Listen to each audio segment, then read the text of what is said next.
et notamment merci Monsieur Caruana d'avoir ciblé les problématiques de relations avec l'État avec une présentation extrêmement précise du Césaire. J'y suis très sensible. Monsieur d'Aragon. Oui, Monsieur le Président, mes chers collègues, donc une présentation PowerPoint pour synthétiser ce budget 2022 avec, pour démarrer, justement les relations que nous entretenons avec l'État. Vous voyez que pour 2022, les dotations vont baisser pour les collectivités locales, mais cette fois-ci uniquement pour les régions, à hauteur de 50 millions d'euros. Sur les autres années, vous observez que les autres blocs communaux et départementaux étaient concernés. Cette fois-ci, il n'y a que les régions. Et pour notre région, ça veut dire une perte de recettes de 3,5 millions d'euros. Dans le tableau qui est sur le bas de page, vous observez que nous avons déjà beaucoup perdu ces dernières années. On va pas faire un exercice de décompte total, mais c'est plusieurs dizaines de millions d'euros de recettes qui nous ont été supprimées. Donc 3,5 millions d'euros de pertes sur les dotations. Sur les recettes, nous avions nous avons une nouvelle perte de recettes sur les frais de gestion. Je rappelle que notre région a été impactée à hauteur de 12,2 millions. C'était ce qui était prévu par le gouvernement. Le président Laurent Wauquiez a défendu auprès du Premier ministre une dotation de compensation qui a été validée dans le BP 2022 de l'État à hauteur de 10,3 millions, ce qui veut dire que nous perdons finalement 1,9 million, une perte supplémentaire. Cette inscription est pour 2022 dans le projet de loi de finances de l'État, mais elle n'est pas inscrite de façon pérenne et définitive, ce qui veut dire qu'il va nous falloir être vigilants pour les années suivantes. Donc 5,4 millions de pertes déjà. Vous avez sur la slide suivante l'état des recettes par habitant en fonction des régions. On qualifie la région Auvergne-Rhône-Alpes évidemment de dynamique, de très bien gérée, mais en même temps on peut imaginer que les recettes par habitant sont extrêmement élevées. Et là vous voyez sur ce tableau que justement nous ne sommes pas parmi les régions qui ont le plus de recettes par habitant. C'est aussi le résultat des baisses que nous avons opérées sur la TICPE et les cartes grises, mais voilà, 355 € par habitant quand Bourgogne-Franche-Comté a quasiment 20% de plus de recettes que nous. Sur le contexte en recettes, nous avons un alourdissement sur la péréquation. Notre région a été sollicitée à hauteur de 19 millions d'euros en 2021. Nous avons défendu que ce chiffre devrait plutôt se situer à hauteur de 13 millions d'euros. Nous n'avons pas été entendus. Donc, sur la slide suivante, vous voyez que nous perdons donc 19 millions d'euros au lieu de 13, et la création d'un nouveau fonds de péréquation qui est ciblé sur la Corse et l'Outre-mer. Nous sommes sollicités à hauteur de 1,2 million pour 2022. Ce fonds de péréquation, évidemment, comme tous les fonds de péréquation, va être appelé à évoluer. Donc, pour les exercices suivants, il nous faudra être vigilants puisqu'il n'est pas impossible que nous soyons sollicités encore plus fortement. Si vous faites l'addition des pertes de recettes et des suppressions de dotations, nous avons perdu donc dans notre relation avec l'État 12,6 millions d'euros exactement dans le BP 2022. Sur la TVA que nous percevons, donc vous avez dans le projet de loi de finances 2022 une estimation de croissance à 5,9. Après une croissance de 10,9 sur 2021, mais vous voyez le tableau qui récapitule les évolutions. L'année 2017 étant prise en base 100, nous avons eu une évolution jusqu'en 2019 positive, puis évidemment un coup d'arrêt avec l'année Covid 2020, et puis la reprise en 2021 très forte. 2022 est estimé avec une reprise raisonnable. Cependant, je rappelle que comme la TVA nous est reversée en direct, en flux tendu, et que nous sommes dans une probable 5e vague, il va nous falloir observer les évolutions de la consommation pour être certain d'avoir ces recettes. Il n'est pas impossible que la dynamique soit un peu plus faible.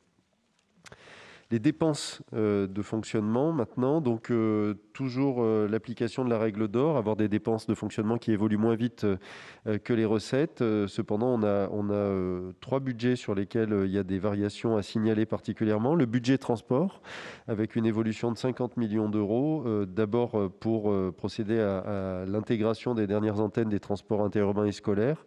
Ensuite, pour l'actualisation des contrats et enfin sur l'indexation à 3% de la contribution TER. Sur les services généraux, plus 5,8 millions d'euros. Il s'agit de rebasage de dépenses de personnel qui étaient dans d'autres budgets, donc ça veut dire qu'il n'y a pas d'évolution nette à signaler. Et puis les frais financiers, moins 3,5 millions d'euros. Ça, c'est le résultat de notre excellent niveau de notation, notre capacité à emprunter à des taux d'intérêt faibles, et donc 3,5 millions d'euros d'économie sur les frais financiers. Les deux autres mouvements qui sont signalés sur les fonds européens et la péréquation s'équilibrent. Donc c'est simplement pour mention. Et donc une évolution des recettes plus rapide que celle des dépenses. La règle d'or reste applicable. Vous avez sur le camembert, sur la slide suivante, donc la répartition en dépenses de fonctionnement de notre budget, avec évidemment le premier budget qui représente plus de 50% du fonctionnement, celui des transports. Ensuite, le pôle enseignement-formation, 800 millions d'euros. Qui représente plus de 30% de nos engagements. Donc là, en résumé, sur une slide, nos dépenses de fonctionnement par compétence.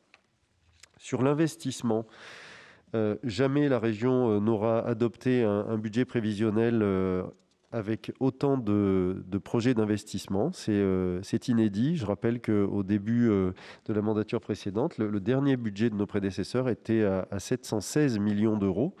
Et donc, dans le même périmètre, nous programmons près d'1,4 milliard d'investissement, une progression de 10% par rapport au BP 2021, sachant que le réalisé de 2021 devrait s'établir autour d'1,4 milliard, c'est-à-dire qu'on risque d'avoir 2 années consécutives avec un niveau d'investissement très élevé. Quelques priorités dans nos politiques régionales se retrouvent dans ce budget d'investissement. Vous avez l'action économique avec une progression de 45 millions d'euros sur la relance économique et la relocalisation. Vous avez l'aménagement du territoire avec 40 millions d'euros supplémentaires pour accompagner les projets territoriaux et notamment sans doute la deuxième vague des contrats Ambition Région.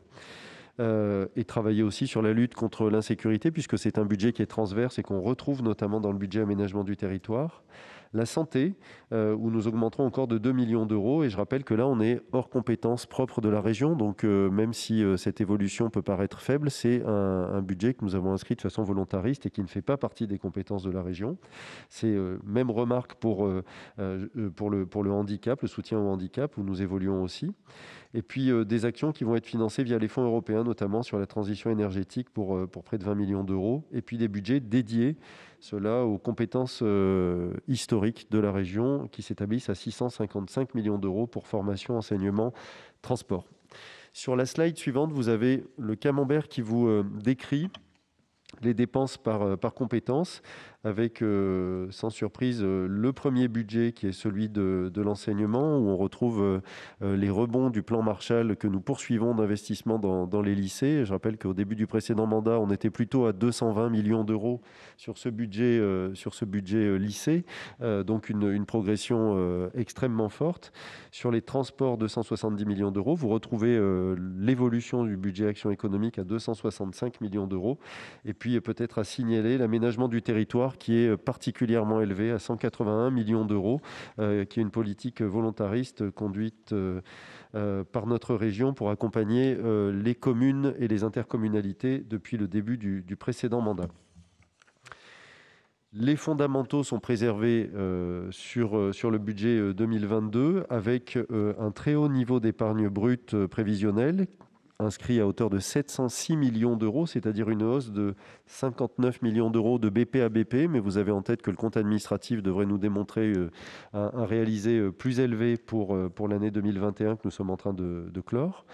Un autofinancement auquel il faut ajouter des recettes propres d'investissement à hauteur de 85 millions d'euros et donc une capacité à investir très fortement, 1,383 milliard d'euros, c'est ce que nous programmons d'investir sur l'année 2022. Hausse de 10%, disais-je, et un niveau inédit d'investissement de la part de notre région.